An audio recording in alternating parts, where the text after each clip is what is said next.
मित्रों नमस्कार। कैसे हैं आप लोग? तो तैयारी को तो अंतिम रूप देने में लग गए होंगे ना, क्योंकि अभी तो मोस्टली आप लोग दे रहे होंगे टाइम हिस्ट्री पे, उसके बाद बिहार स्पेशल, करेंट अफेयर्स, और क्या दे रहे हैं? साइंस पे ज़्यादा से ज़्यादा समय यहीं पे देना है। 110 से 120 मार्क्स का है ये, ठीक है। चलिए, तो इस वीडियो में हम लोग चर्चा करेंगे 69वीं बीपीएससी प्री का पेपर, ठीक है। और वहाँ पर इसमें लगभग सारा सारा क्वेश्चन ही करेंगे हम लोग, ठीक है। कोशिश करेंगे 1 से 1.5 घंटा में हो जाए। चलिए देखते हैं कितना होता है, ठीक है। आइए, ये ज्योग्राफी से स्टार्ट करते हैं, ठीक है। क्वेश्चन है, कंसीडर द फॉलोइंग स्टेटमेंट्स। क्या है? लेक विक्टोरिया के बारे में है। क्या कह रहा है? थर्ड लार्जेस्ट फ्रेश वाटर है in the world. Point of view किस से? एरिया के हिसाब से। क्या ये बात सही है? नहीं, क्योंकि ये सेकेंड है, ठीक है। ये सेकेंड है और फर्स्ट है लेक सुपीरियर। और लेक सुपीरियर कहाँ है? फर्स्ट कौन है? लेक सुपीरियर है, कनाडा और यूएसए के बॉर्डर शेयर करता है ये, ठीक है। वहीं ये Great Lakes of North America का पार्ट है ना। हम लोग एक वीडियो में इसको मैपिंग वाले पोर्शन में देख चुके हैं, ठीक है। चलिए, तो ये एक कथन, पहला कथन गलत हो गया, ठीक है। दूसरा कथन देखिए, it is one of the Great Lakes of Africa. ये बात सही है, ठीक है। इट इज़ बॉर्डर्ड बाई, इसका बॉर्डर पूछ रहा है, 4 कंट्री। सबसे पहले 4 कंट्री से तो लगता ही नहीं है, ये 3 कंट्री से लगता है। देखिए, Tanzania, Uganda, Rwanda and Kenya. देखिए यहाँ जो रवांडा दिया है ना, रवांडा के साथ ये बॉर्डर शेयर नहीं करता है, बाकी इन सब के साथ ये बॉर्डर शेयर करता है, ठीक है। किसके साथ? तंजानिया, युगांडा और केन्या, इन 3 के साथ ये बॉर्डर शेयर करता है, ठीक है। आइए अगला देखते हैं। द ओनली, ओनली ध्यान देकर है, क्योंकि देखिए यूपीएससी में क्या होता है ना, ओनली गलत हो जाता है, लेकिन यहाँ पर ओनली सही है। पढ़िए एक बार स्टेटमेंट को। Only outflow from lake Victoria is the Nile river which exits the lake near Jinja, Uganda. सबसे पहले युगांडा दिया है, ये बात ध्यान रखना है, सही है। विक्टोरिया से नील रिवर का एक पार्ट निकलता है, ये भी बात सही है। इसलिए कथन 4 सही है। तो गलत कौन कौन हो गया? देखिए, एक पहला गलत है और एक तीसरा गलत है, ठीक है। तो कहाँ है? गलत चुनना था ना। सबसे पहले यही देखना ही है एग्जाम में, करेक्ट पूछ रहा है या इनकरेक्ट पूछ रहा है। अगर ये 150 क्वेश्चन में आप करेक्ट इनकरेक्ट चूज कर रहे हैं, क्या सही पूछ रहा है, तो मानिए आपका 2 से 3 नंबर बढ़ा हुआ है, ठीक है। तो इसका आंसर डी हो जाएगा। आइए अगला देखते हैं। चलिए, आप हमारे टेलीग्राम चैनल पे भी आ सकते हैं, ठीक है। टेलीग्राम चैनल भी हमारा पीसीएस यात्रा ही है, पीसीएस यात्रा के नाम से ही है टेलीग्राम चैनल, और यूट्यूब भी तो हमारा यही है, ठीक है। आइए अगला देखते हैं। अगला क्वेश्चन है हीट वेव के बारे में। चलिए, और हीट वेव के बारे में क्या कह रहा है? यदि किसी मैदानी इलाके में, यदि किसी मैदानी इलाके का अधिकतम तापमान 30 डिग्री सेल्सियस हो या इससे अधिक तक पहुंच जाता है तो उसे हीट वेव कहते हैं। नहीं, मैदानी इलाके में कितना होना चाहिए? 40 डिग्री सेल्सियस होना चाहिए, ठीक है। ओके, आइए। और उसके बाद अगला क्या कह रहा है? यदि किसी पहाड़ी इलाके में अधिकतम तापमान कितना हो, इसमें दिया है 40 डिग्री सेल्सियस, लेकिन नहीं, पहाड़ी इलाके में 30 डिग्री सेल्सियस होनी चाहिए, ठीक है। तो हीट वेव या लू आएगा, ठीक है। चलिए, तो इसी आधार पे अब हम एक और समझ सकते हैं। 3 क्षेत्र होता है, एक तटीय कोस्टल क्षेत्र, जैसे मुंबई का तट, वहाँ पर अगर हीट वेव आना हो तो उसके लिए कितना डिग्री चाहिए? 37 डिग्री सेल्सियस या फिर उससे ज़्यादा टेम्परेचर चाहिए, तो हीट वेव या लू आएगा, ठीक है। तो इसमें कौन ये उल्टा कर दिया है? ऐसे एग्जाम करता है यूपीएससी में भी, ऐसा डेटा उल्टा कर देता है, इसका उसमें दे देगा और उसका उसमें दे देगा। तो ये दोनों के दोनों कथन क्या है? गलत है। तो डी ऑप्शन हो जाएगा, ठीक है।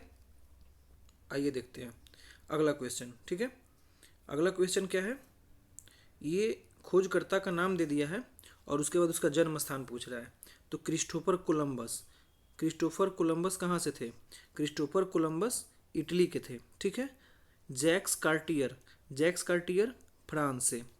सर फ्रांसिस डेक, यहाँ फ्रांसिस देखकर फ्रांस नहीं मार देना, हमने एग्जाम में ही गलती कर दिया था, ठीक है।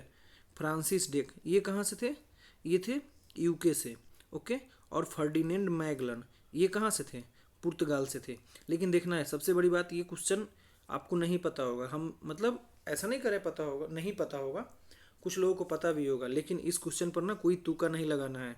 अगर ऐसा क्वेश्चन नहीं बने ना तो एग्जाम में इसको छोड़ा जा सकता है, कैन बी लेफ्ट। ठीक है, चलिए आगे बढ़िए। अगला देखिए, यूएई के रियासती राज क्या है। ये तो मुझे पता नहीं है यूएई का रियासती राज क्या होता है, अगर आपको पता है तो मारिए, नहीं तो एग्जाम में इसको भी छोड़ सकते हैं। ठीक है, तो ये आंसर है। आगे देखिए अगला क्वेश्चन क्या कह रहा है।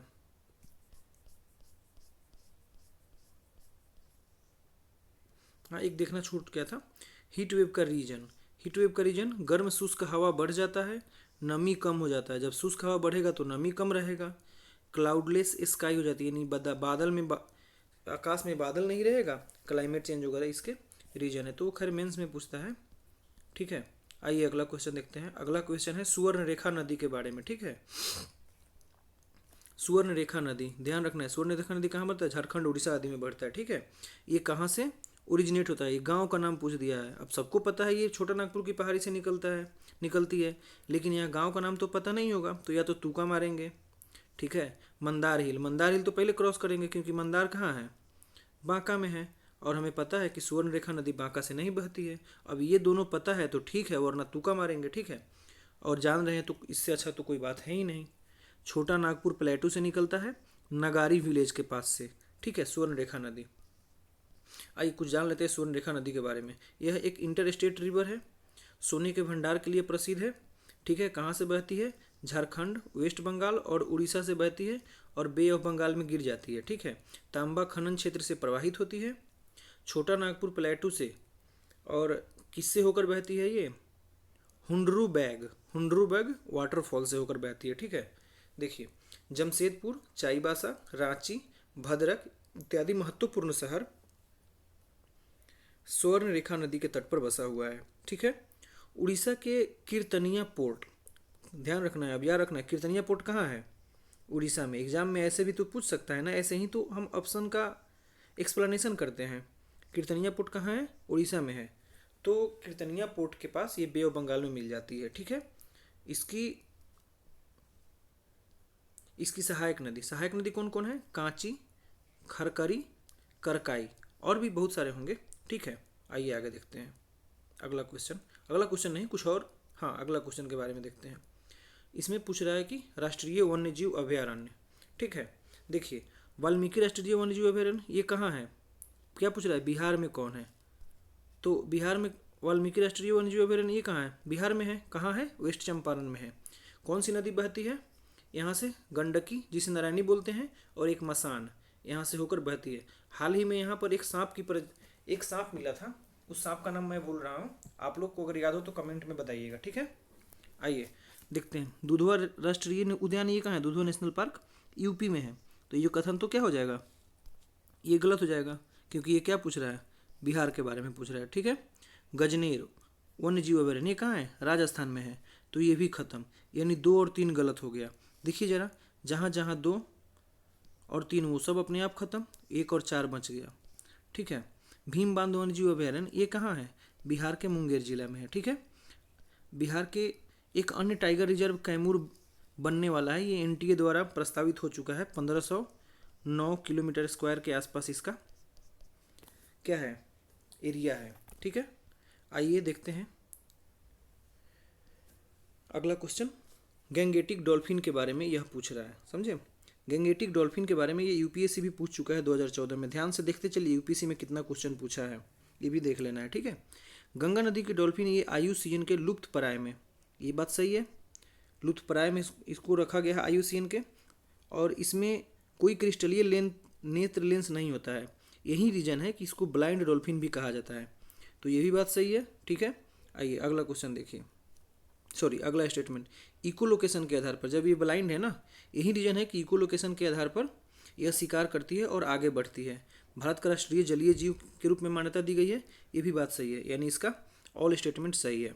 चलिए अब इसके बारे में कुछ जान लेते हैं। ठीक है, विक्रमशिला गंगा डॉल्फिन अभयारण्य ये कहाँ बन रहा है, बिहार में बन रहा है। ठीक है, ये वाइल्ड लाइफ प्रोटेक्शन एक्ट यानी WPA के 1972 के शेड्यूल 1 में इसको रखा गया है।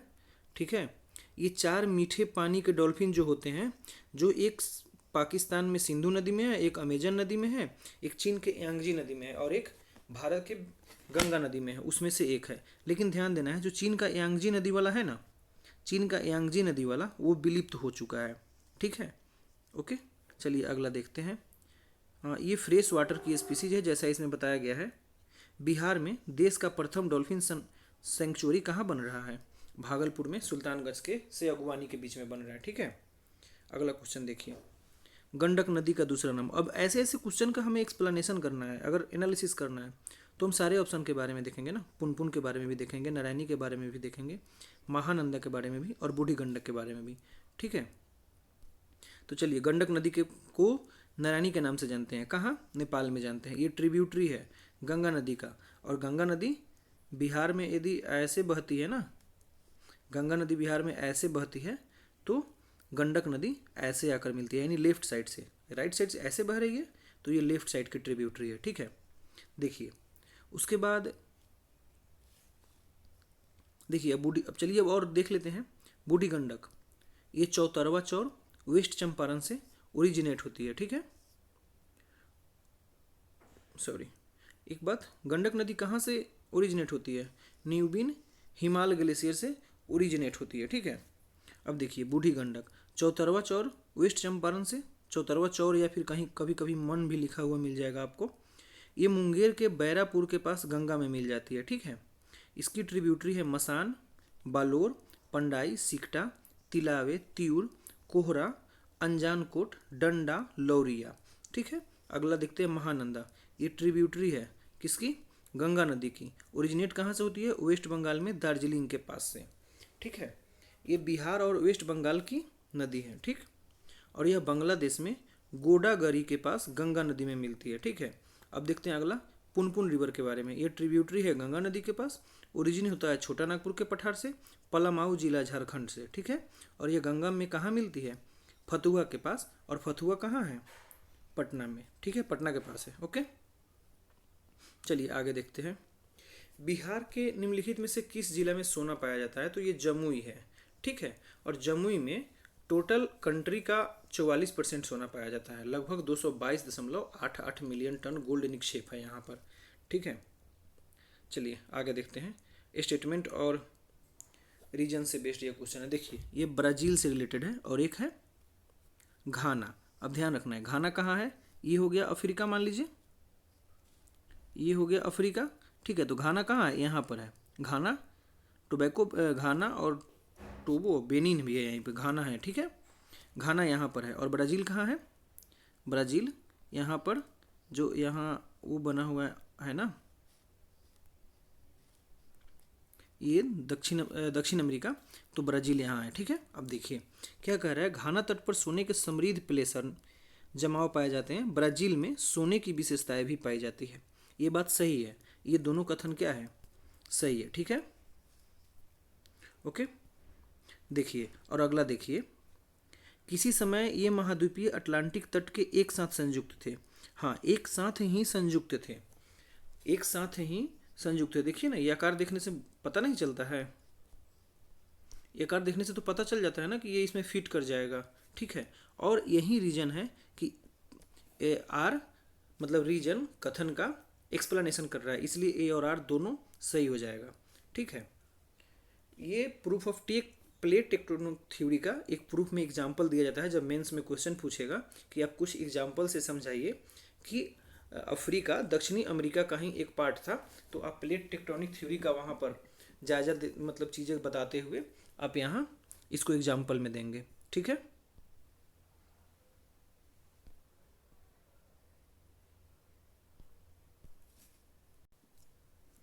देखिए अगला क्वेश्चन क्या करें। बिहार की भौगोलिक संरचना चट्टानी प्रणाली से बनी है। चट्टानी प्रणालियों का उनके विवरण से मिलान करना है। ठीक है, तो ये स्टैटिक पोर्शन है, इसको आराम से आप लोग क्वेश्चन का आंसर देखिए और मिलान कर लीजिए। कैसे? देखिए धारवाड़ क्रम की चट्टान ये है। ठीक है, धारवाड़ क्रम की चट्टान, धारवाड़ क्रम की चट्टान का सबसे पुरानी अर्कियन चट्टान है। ठीक है, ऐसे आंसर देखिए और इसको मिलान करिए, आगे बढ़िए। ठीक है, देखिए निम्नलिखित में से कौन सी समुद्री जैव विविधता के दृष्टिकोण से दुनिया का सबसे समृद्ध क्षेत्र है? ठीक है, दुनिया का सबसे समृद्ध क्षेत्र है, ध्यान रखना है, जिसमें ज्वारनदमुख, समुद्र तट, निकट तटीय पर्यावरण के जल, समुद्री घास, परवाल भित्ति यानी कोरल रीफ, उसके बाद नमक, दलदल और मैंग्रोव पाया जाता है। देखिए ध्यान रखना है, मैंग्रोव तो यहाँ भी पाया जाता है, मैंग्रोव यहाँ भी सब, मतलब नंदा देवी बायोस्फीयर में मैंग्रोव नहीं पाया जाता है, सॉरी, तो ये तो पहले ही कट जाएगा। सुंदरवन में भी मैंग्रोव पाया जाता है। देखिए मैंग्रोव यहाँ पाया जाता है और मैंग्रोव यहाँ पाया जाता है, मैंग्रोव यहाँ नहीं पाया जाता है। मैंग्रोव का आप लोग मैं वो देख लीजिए एक बार कहाँ कहाँ पाया जाता है, ठीक है। ये सेम क्वेश्चन 68 में पूछा है, सेम एकदम ऐसे ही, इतना ही लाइन उठा के इतना ही रख दिया था। तो यहाँ पर इसमें 21 द्वीप शामिल है ना, ये इसका यूनिक पार्ट है। कहीं ना कहीं से कीवर्ड ढूंढना है, मन्नार की खाड़ी बायोस्फीयर रिजर्व में, ठीक है। आइए आगे देखिए, इन सारे के बारे में एक बार देख लेते हैं, ठीक है, क्योंकि ऑप्शन में है तो कब पूछ देगा एग्जाम में कोई ठीक नहीं है। Nanda Devi biosphere reserve UNESCO world heritage site का पार्ट है। चमोली गढ़वाल उत्तराखंड में है, ठीक है। अलकनंदा और धौली गंगा यहाँ से बहती है।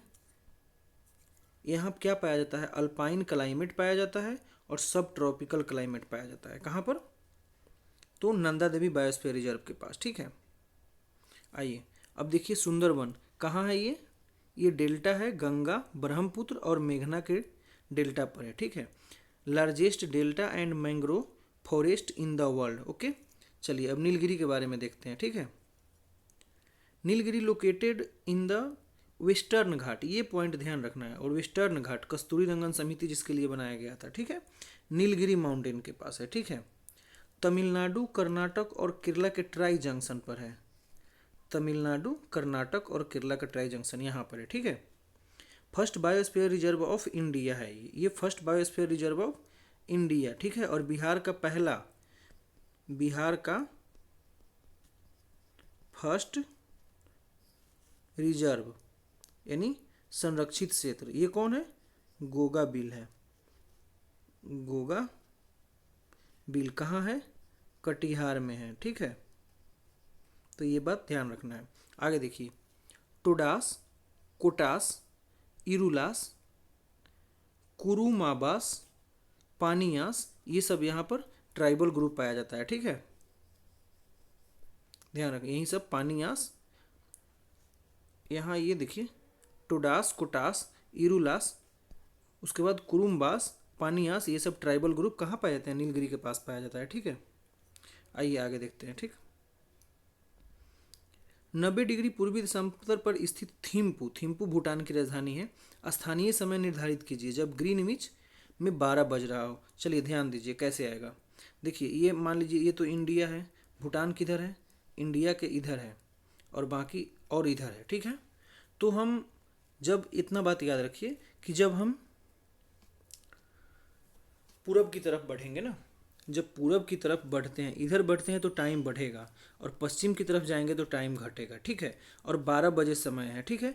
1 डिग्री ईस्ट बराबर 4 मिनट ज़्यादा होता है। कितना मिनट होता है, 4 मिनट होता है। 1 डिग्री ईस्ट बराबर 4 मिनट, ठीक है। तो 1 डिग्री ईस्ट बराबर कितना है, 4 मिनट ज़्यादा होता है। तो 90 डिग्री ईस्ट बराबर कितना हो जाएगा, 360 मिनट ज़्यादा हो जाएगा, ठीक है। क्योंकि 90 मिनट ही है ना, इस दोनों के बीच की 12 बजे का समय है, okay.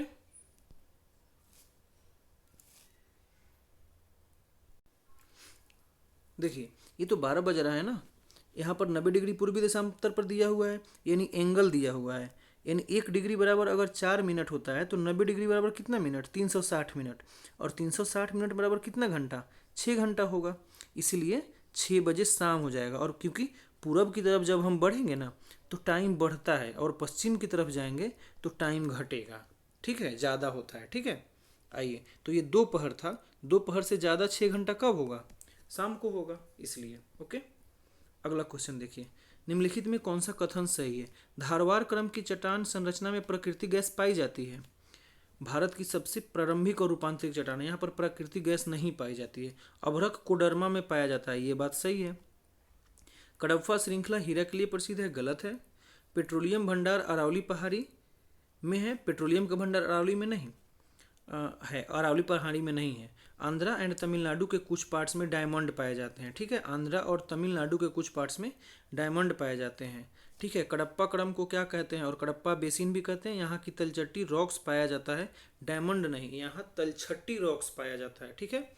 Point to be noted, तलछटी रॉक्स पाया जाता है, नॉट डायमंड। ओके, देखो, अभ्रक मीका का यूज इलेक्ट्रॉनिक कॉस्मेटिक्स बनाने में किया जाता है। अभ्रक मीका का यूज इलेक्ट्रॉनिक कॉस्मेटिक्स बनाने में किया जाता है, ठीक है। चलो आगे देखते हैं। ये क्वेश्चन क्या हो गया, खत्म हो गया क्या? लग रहा है एक क्वेश्चन कुछ हो गया है यहाँ पर, ठीक है, कोई नहीं। कोसी मैदान की मध्य समुद्र तल से औसत ऊंचाई क्या? देखो ये तो बिहार स्पेशल है, अब इसको क्या करना पड़ेगा, याद करने के अलावा कोई दूसरा उपाय है नहीं, ठीक है। तो 30 मीटर। अब चलो कोसी नदी के बारे में देख लेते हैं। कोसी फ्लो करती है कहाँ कहाँ से? चाइना, नेपाल और इंडिया। निकलती कहाँ से है? सप्तकोसी से। इसे बिहार का सुख भी कहा जाता है। ये माउथ कहाँ है? गंगा में मिलती है, ठीक है। और बिहार में कितना किलोमीटर है? 260 8 किलोमीटर के आसपास है। क्या बिहार में कोसी नदी की लंबाई कितनी है? तो ये हो गया, ठीक है। आगे आइए। उत्तराखंड का कौन सा जिला तिब्बत की सीमा से नहीं लगता है? कौन सा जिला? अल्मोड़ा। ये दोनों पिथौरागढ़ चाइना से टच करता है, पिथौरागढ़ के आसपास है, ठीक है। पिथौरागढ़ लार्जेस्ट अंतर्राष्ट्रीय सीमा वाला जिला है, ठीक है। अल नीनो धारा कहाँ प्रवाहित होती है? अल नीनो धारा प्रशांत महासागर में है, एनसीईआरटी है, ये अच्छा कंसेप्ट है, इसको एक बार अच्छे से पढ़िए, ठीक है। अल नीनो का मतलब होगा कि भारतीय मानसून पर उसका निगेटिव असर पड़ेगा। मानसून पर इतना बात भी याद रखिए, निगेटिव असर पड़ेगा। और ला नीना जो होता है उसका पॉजिटिव असर पड़ता है, ठीक है। चलिए, कि जिस पठार पर कर्क रेखा तथा भारतीय मानक एक दूसरे को काटता है वो बघेलखंड है, ठीक है। कट इन द सूरजपुर जिला भैंसा मुंडा छत्तीसगढ़ में। बघेलखंड है, बुंदेलखंड नहीं है, ठीक है। आगे आइए। त्रिवेणी नहर पता है आपको? गंडक नदी चंपारण में सिंचाई के लिए है, ठीक है। सिचुएटेड, कब इसको स्टार्ट किया गया? 1979 में। कानी और त्रिशूली के संगम पर इसको बनाया गया है, ध्यान रखना ये पॉइंट, कानी और त्रिशूली के संगम पर इसको बनाया गया है, ठीक है। अगला देखिए। चलिए अब इकोनॉमी वाला पोर्शन पे आते हैं। आरबीआई के विदेशी मुद्रा भंडार में निम्नलिखित में से कौन सा शामिल है? विदेशी मुद्रा भंडार में क्या क्या है? विदेशी मुद्रा परिसंपत्ति है, ठीक है। उसके बाद गोल्ड भी है, विशेष आहरण अधिकार एसडीआर जो आईएमएफ में होता है, आरक्षित किस्त स्थिति, ये सभी के सभी आरक्षित किस्त स्थिति यानी रिजर्व ट्रेंच विथ आईएमएफ, ठीक है, उसको बोलते हैं। तो इसीलिए सभी के सभी सही हो जाएगा। देखिए, विदेशी मुद्रा यानी सेंट्रल बैंक द्वारा विदेशी मुद्रा यानी सेंट्रल बैंक द्वारा विदेशी मुद्रा में रिजर्व टोटल संपत्ति को कहेंगे विदेशी मुद्रा, ठीक है। इसमें टी बिल यानी ट्रेजरी बिल, बॉन्ड, जी सेक्स शामिल होते हैं, ठीक है। बट मेनली वीएसडी में आरक्षित होते हैं, यूएसडी में आरक्षित होते हैं, ठीक है। चलिए आइए आगे देखते हैं। मानव पूंजी निर्माण के बारे में पूछ रहा है कि बेहतर व्याख्या एक निम्नलिखित में से जो बनाता है मानव पूंजी। मानव पूंजी की परिभाषा पहले देखते हैं। ओईसीडी के अनुसार क्या कहता है? ज्ञान, कौशल, दक्षता, अन्य विशेषता को लोगों में उनकी जीवन के दौरान भंडार रूप में सम्मिलित एंड उत्पादन में योगदान देता है, उसको क्या बोलते हैं? मानव पूंजी बोलते हैं। किसी देश की अर्थव्यवस्था द्वारा अधिक पूंजी संचय करने में आ गया, ज्ञान में वृद्धि करने में नहीं, ज्ञान तो उसमें पहले से है ना, ठीक है। तो ये भी हो जाएगा, ज्ञान में वृद्धि करने में हो जाएगा। कौशल स्तर में वृद्धि, ये भी हो जाएगा। कौशल स्तर में वृद्धि है क्या? पता नहीं भाई, ये तो समझ नहीं आ रही है इसका आंसर क्या होगा, ठीक है। सॉरी, देखना जरा इसका आंसर क्या होगा। चलो आगे देखते हैं, ठीक है। दिवाला और शोधन क्षमता के संबंध में क्या है? शोधन क्षमता जिसको बैंकरप्सी एंड इंसॉल्वेंसी, ठीक है, इंसॉल्वेंसी एंड बैंकरप्सी कोड है ना, वही है, ठीक है। जिसमें कोई व्यक्ति या संस्था बकाया होने पर अपने ऋण की भुगतान करने में असमर्थ होता है, सही है। ये तो परिभाषा है उसका। दिवाला एक कानूनी प्रक्रिया को संदर्भित करता है जहां देनदार की संपत्ति लेनदार के लाभ के लिए समाप्त या पुनर्गठित हो जाता है। ठीक है,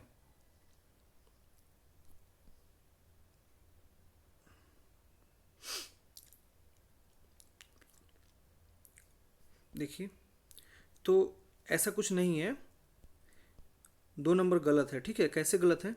इस प्रोसेस के तहत जो लोग संस्था को ऋण नहीं चुका सकते हैं अपने कुछ सभी ऋणों से राहत मांगते हैं। ठीक है, ये 2 नंबर गलत है। 2 नंबर ऐसा कुछ नहीं है कि संपत्ति लेनदार देनदार वाली बात। ठीक है, इसलिए 2 नंबर गलत है। देखो अब ये भी खत्म, ये भी खत्म, ये भी खत्म। ठीक है, बट फिर भी ये मुझे डाउट लग रहा है, 2 नंबर सही होना चाहिए। ठीक है, शोधन अक्षमता एक अवस्था है जबकि दिवाला निष्कर्ष है। नहीं, ये उल्टा है, दिवाला निष्कर्ष है, शोधन दिवाला अवस्था है और शोधन निष्कर्ष है। ठीक है, तो 3 नंबर गलत है। देखो कट कट करो जरा, ये भी खत्म हो गया, यहाँ ये भी कट गया और ये भी कट गया, बचा 1 और 2 और 4। 4 में भारतीय दिवाला और शोधन क्षमता बोर्ड आरबीआई दिवाला और शोधन क्षमता कार्यवाही देख रेख के लिए जिम्मेदार निकाय है। एक ये तो सही है, आरबीआई ही करता है, ये बात तो सही है। तो ये एक दूसरे का अपोजिट कर दिया है। ठीक है, ये एक दूसरे का अपोजिट कर दिया है। ओके, तो इसका केवल 4 नंबर, केवल 4 हो जाएगा। ठीक, 4 केवल कैसे हो जाएगा? हाँ, केवल 4 हो जाएगा। ओके, औद्योगिक नीति संकल्प कब आया था? 1956 में किया गया था। ठीक है, पीएलआई से संबंधित है। तो पीएलआई, पहले इसका दूसरा कथन देखो, इस योजना में आवेदक की 2 श्रेणी और वैश्विक कंपनियां और घरेलू कंपनियां हैं। नहीं, ऐसा कुछ बात इसमें कहा ही नहीं गया है। ठीक है, इसीलिए 2 नंबर जहाँ जहाँ होगा पहले ही वो कट हो जाएगा। ये भी खत्म, ये भी खत्म, बचा 1 और 4 और 1 और 3। 1 नंबर तो ऑलरेडी दोनों में है, तो 4 पढ़ लेते, 4 और में से 3 में से कुछ भी पढ़ लेते हैं। यहाँ दिया है देखिए 3। यह योजना पात्र कंपनियों को 6 वर्षों की अवधि के लिए भारत में निर्मित और लक्ष्य श्रेणी में शामिल वस्तुओं की शुद्ध विधा वृद्धिशील बिक्री पर लगभग 8% का औसत लगाता है। देखिए 8%, यही यहाँ पर गलत है। ये जो है ना 8% नहीं है, ये कितना है? 4% से 6% तक ऐसा है। ठीक है, इसलिए ये 3 नंबर कथन गलत हो गया। और जैसे ही 3 गलत होगा, ठीक है, तो ये भी गलत हो गया। ठीक है, हुआ ना 3 नंबर गलत, ये भी गलत, ये भी गलत, 1 नंबर भी, 1 नंबर सही है, 2 नंबर गलत।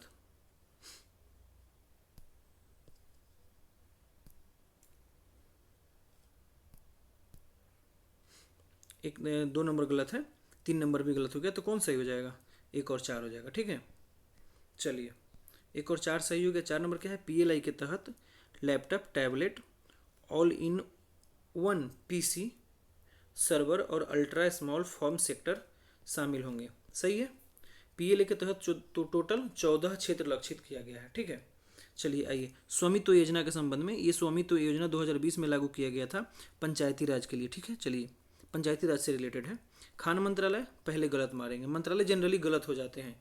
1 नंबर जैसे ही गलत किए, ये भी खत्म, ये भी खत्म। कौन कौन बचा? 2 एंड 4 और 2 एंड 3, दोनों में है, तो उसको नहीं पढ़ेंगे, या तो 4 पढ़ेंगे या फिर 3 पढ़ेंगे। CORS का मतलब होता है cross origin resource centre. CORS का मतलब होता है क्रॉस ओरिजिन रिसोर्स शेयरिंग, न कि शेयरिंग। ठीक है, देखिए इसमें क्या कर रहा है, CORS का होता है क्रॉस ओरिजिन रिसोर्सिंग सेंटर। ये बात तो सही है, लेकिन ध्यान रखना है ये एग्रीकल्चर डिपार्टमेंट में नहीं, ये डेटा साइंस के लिए होता है। ठीक है, ये डेटा साइंस में ये फॉर्मूला वैलिड है, इसलिए 3 नंबर वाला कथन गलत, सही होते हुए भी गलत हो जाएगा, क्योंकि इस पर्टिकुलर योजना में CORS का फुल फॉर्म ये नहीं है, कुछ और है जो शायद हमें नहीं मिला होगा, इसलिए तीसरा नंबर कथन क्या हो जाएगा? गलत हो जाएगा। अब देखिए ध्यान से, क्या पूछ रहा है? गलत। हम लोगों ने पहले नहीं पढ़ा, तो हम लोग गलत आंसर लगा लेते। ठीक है, ठीक है, तो ये गलत पूछ रहा है, तो गलत कौन कौन है? एक है और एक 3 है, तो क्या हो जाएगा? ये हो जाएगा। ठीक है, अब देखो अगला, देखो यह योजना ड्रोन तकनीक का उपयोग करेगा, छोटे छोटे भूखंडों का नक्शा तैयार करने, इन सारी चीज़ों में ये काम आएगी। ठीक है, बेसिकली जो गोल रहता है ना किसी योजना का, तो एग्जाम में सही देता है। ठीक है, चलो इस क्वेश्चन को देखो।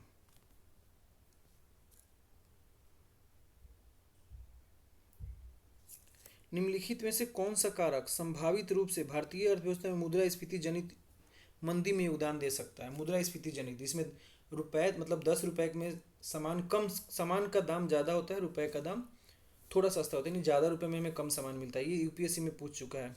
बचने के लिए क्या करेगा मुद्रास्फीति से? पहले ये देखो, पढ़ लेते हैं एक बार। ठीक है,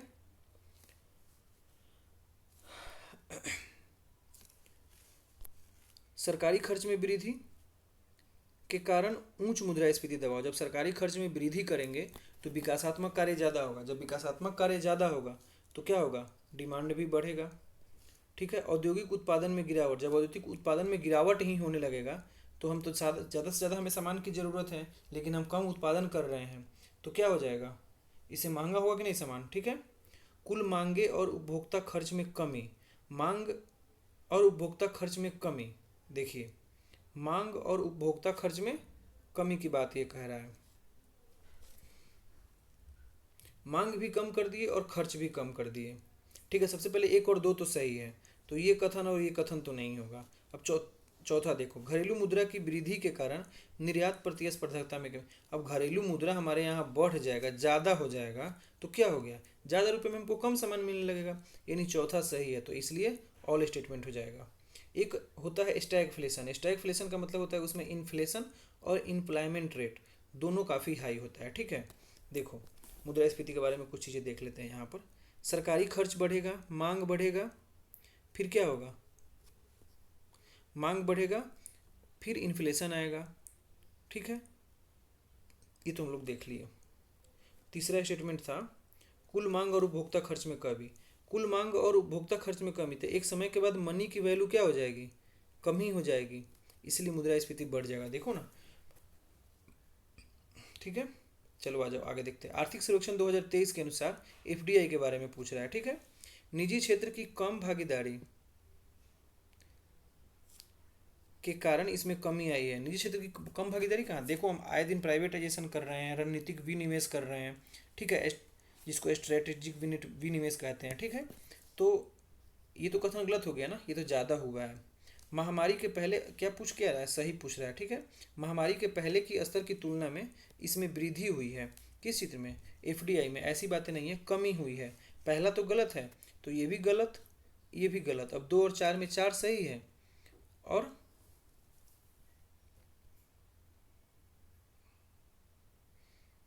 महामारी के पहले के स्तर की तुलना में एफडीआई में क्या वृद्धि हुई है? नहीं। ठीक है, इसलिए केवल 4 हो जाएगा इसका आंसर। कमजोर वैश्विक आर्थिक स्थिति के कारण इसमें कमी आई है। देखो देखो यहाँ पर क्या कह रहा है, एक तरफ वृद्धि कह रहा है, एक जगह कमी कह रहा है, तो कभी भी वृद्धि और कमी एक साथ हो सकता है? नहीं हो सकता है ना, तो इसीलिए या तो आंसर 2 होगा या फिर 4 होगा। 2 और 4 तो हो ही नहीं सकता है, इसीलिए इस कथन को ऐसे ऐसे भी इलिमिनेट किया जाता है। ठीक है,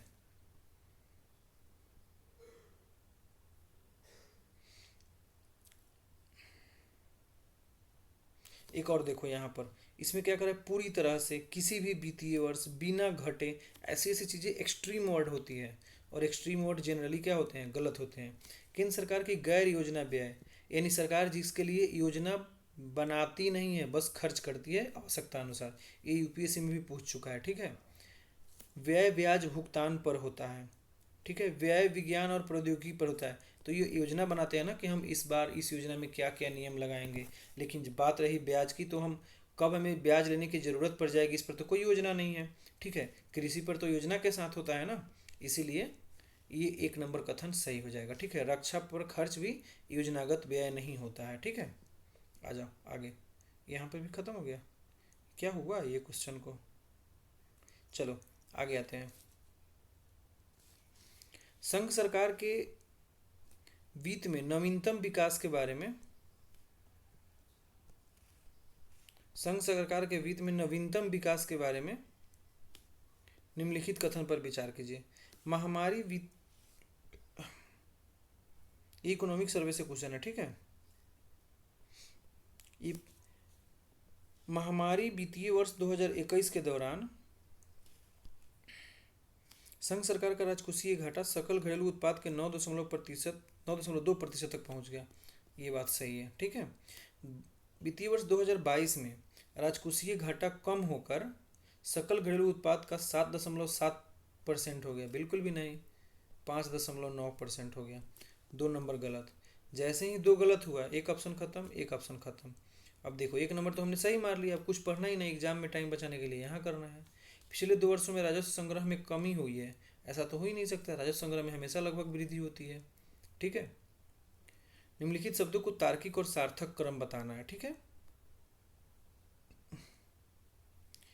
चलिए क्या क्या है, उपराष्ट्रपति, राष्ट्रपति, अध्यक्ष, प्रधानमंत्री, तो ये तो स्टैटिक है। सबसे पहले क्या हो जाएगा, राष्ट्रपति हो जाएगा, ठीक है। उसके बाद उपराष्ट्रपति हो जाएगा, उसके बाद प्रधानमंत्री हो जाएगा, ठीक है। उसके बाद अध्यक्ष हो जाएगा, उसके बाद एमपी हो जाएगा। एमपी तो सबसे लास्ट में होगा, ये तो पता ही है, तो ये पहले ही काट देंगे। अब इस 2 में से कोई होगा, अब इस तरह से मिलाएंगे, ठीक है। ये कब का क्वेश्चन है ये, इसमें 5 ऑप्शन क्यों दिया है? हाँ,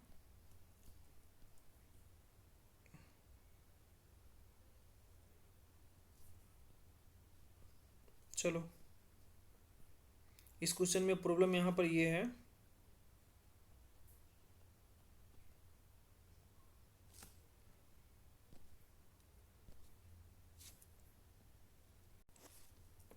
आइए पॉलिटी देखते हैं, ठीक है। राज्यसभा में प्रतिनिधित्व में शामिल होगा भारत के राष्ट्रपति द्वारा मनोनीत सदस्य, नागरिक द्वारा सीधा तो चुना ही नहीं जाता है, अप्रत्यक्ष रूप से नागरिक द्वारा उनके प्रतिनिधियों द्वारा चुना जाता है, एकल संक्रमणीय पद्धति से, ये बात सही है, ठीक है। तो इसमें क्या पूछ रहा है, कौन सा शामिल होगा, तो उपयुक्त में से एक से अधिक राज्यसभा में, ठीक है, एक से अधिक हो जाएगा, ठीक है। आइए ये देखिए यहाँ पर आर्ट, लिटरेचर, साइंस, सोशल और वर्क से 12 सदस्य राष्ट्रपति मनोनीत करते हैं। यह अधिकार राष्ट्रपति को आर्टिकल 41 और 82 के तहत दिया गया है, ठीक है। प्रत्येक राज्य और दिल्ली और पुदुचेरी के प्रतिनिधियों का चुनाव उस समय की विधानसभा के निर्वाचित सदस्यों द्वारा उस केंद्र शासित प्रदेश के निर्वाचक मंडल द्वारा एकल संक्रमणीय पद्धति से होगा। चलिए ये बात कहा गया है, ठीक है। दिल्ली और पुदुचेरी विधानसभा है और सभी राज्य हैं, ठीक है। चलिए ये छोड़ो, इसकी ज़रूरत नहीं है, ठीक है। चलो आगे देखो, निम्नलिखित में से किसका संबंध सर्वोच्च न्यायालय से है? कॉलेजियम प्रणाली भी, अपीलीय का क्षेत्र भी है, मूल क्षेत्र भी, तो इसलिए इसका ऑल हो जाएगा। अब कॉलेजियम प्रणाली के बारे में आप लोग एक बार पढ़ लीजिएगा, पीडीएफ जहाँ दिया जाएगा, ठीक है। अगला क्वेश्चन देखिए, 73वां संविधान संशोधन अधिनियम के तहत पंचायत संस्थाओं को चुनाव लड़ने के लिए कितना समय, न्यूनतम आयु कितनी होनी चाहिए बताइए?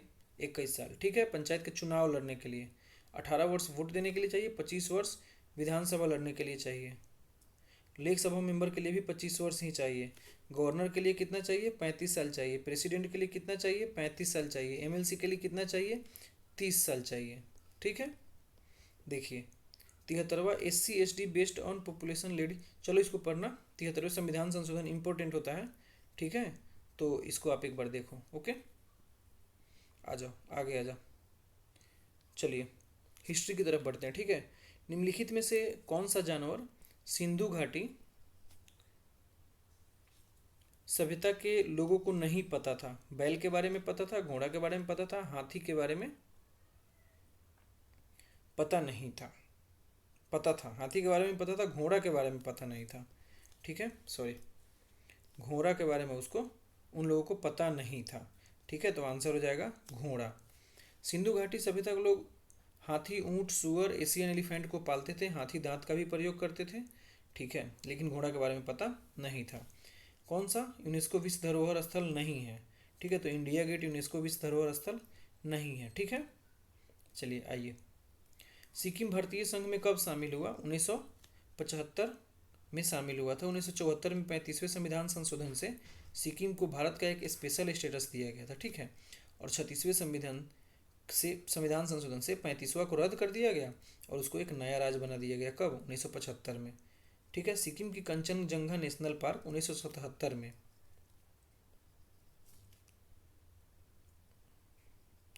1977 में वर्ल्ड हेरिटेज साइट में इसको शामिल किया गया। सिक्किम के इंपॉर्टेंट फेस्टिवल देख लेते हैं एक बार, क्या क्या है।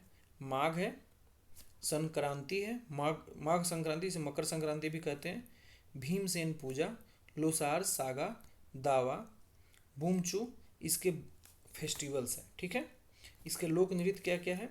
मुखौटा नृत्य, लूखंगतामा, रेचुंगमा, मारूनी, लिंबू और सुबू। ठीक है, आइए आगे देखते हैं। स्तूप, चैत्य और विहार ये क्या है, किससे रिलेटेड है। बुद्ध धर्म से रिलेटेड है, ये यूपीएससी में पूछ चुका है। स्तूप में पाया जाने वाला गुंबद यूनिवर्स का प्रतीक होता है। ठीक है, बुद्ध कल्चर का एक अभिन्न अंग है क्या, ये तीनों, स्तूप, चैत्य और विहार। ठीक है,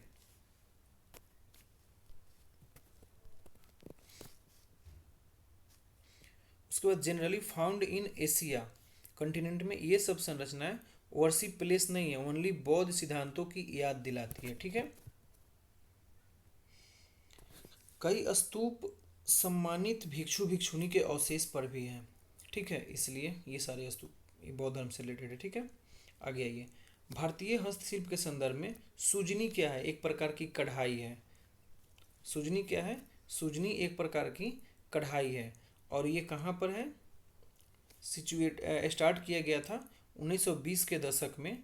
ठीक है, और ये इजीएस्ट सिलाई, इजीएस्ट मतलब आसानी से प्राप्त हो जाता है, बेडशीट दीवार वगैरह पे बनाया जाता है। ठीक है, चलिए ये पूछ रहा है विक्रमशिला यूनिवर्सिटी के बारे में। विक्रमशिला यूनिवर्सिटी पूछ देखिए, बताना है कि कौन सा कथन गलत है। दिख रहा है ना यहाँ पे, गलत है पूछ रहा है। कहाँ, ये बांका में है, नहीं भागलपुर में है। ठीक है, अब जहाँ जहाँ एक होगा आंसर वहीं हो सकता है, या तो सी होगा या फिर बी होगा या नन ऑफ द एबव होगा। चलिए दूसरा कथन देख लेते हैं। ठीक है, दूसरा कथन, यह कौन बनाया था, किंग गोपाल बनाया था न, गोपाल वन बनाया था ऑफ पाला डायनेस्टी। बताइए, नॉट किंग गोपाल वन, ये किंग धर्मपाल द्वारा बनाया गया था। किसके द्वारा बनाया गया था, धर्मपाल द्वारा बनाया गया था, इसलिए एक और दो क्या है, गलत है। वज्रयान महायान की शाखा, ये पता नहीं, जो भी है इसको पढ़ना पड़ेगा ना।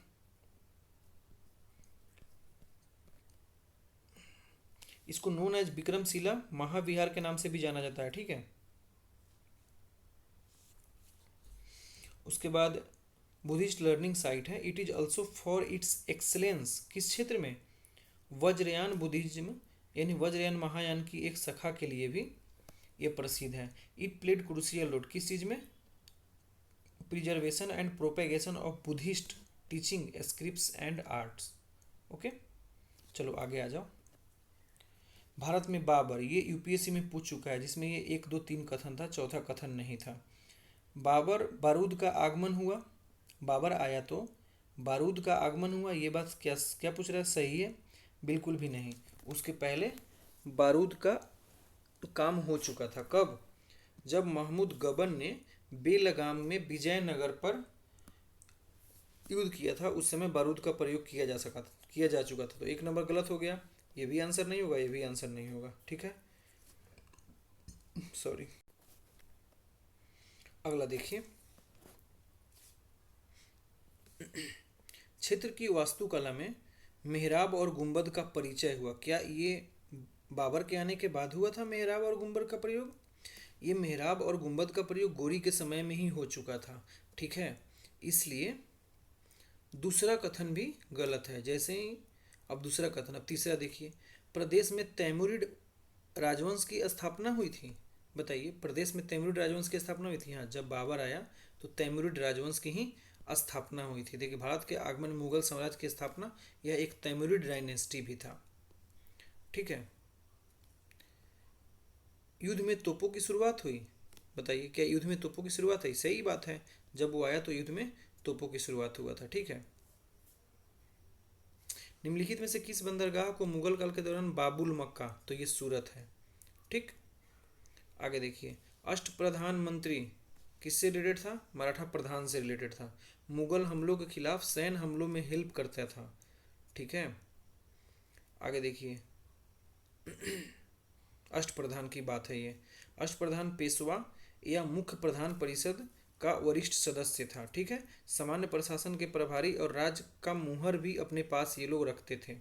ठीक है, आगे ये परिषद को शिवाजी के पुत्र संभाजी ने भंग कर दिया था। ये बात एग्जाम में पूछ देगा कि अष्टप्रधान परिषद को किसने भंग किया। बोधिसत्व पद्म पानी किससे रिलेटेड है? अजंता गुफा में है। अजंता गुफा कहाँ है? औरंगाबाद महाराष्ट्र में, बिहार नहीं, ये महाराष्ट्र वाला औरंगाबाद। ये यूपीएससी 2017 में पूछा था। अजंता कहाँ है? गौतम बुद्ध की लाइफ की जातक स्टोरी है अजंता की गुफा। एलिफेंटा सीयू को रिलेटेड है। ठीक है, बादामी की गुफा कर्नाटक में है। कहाँ है?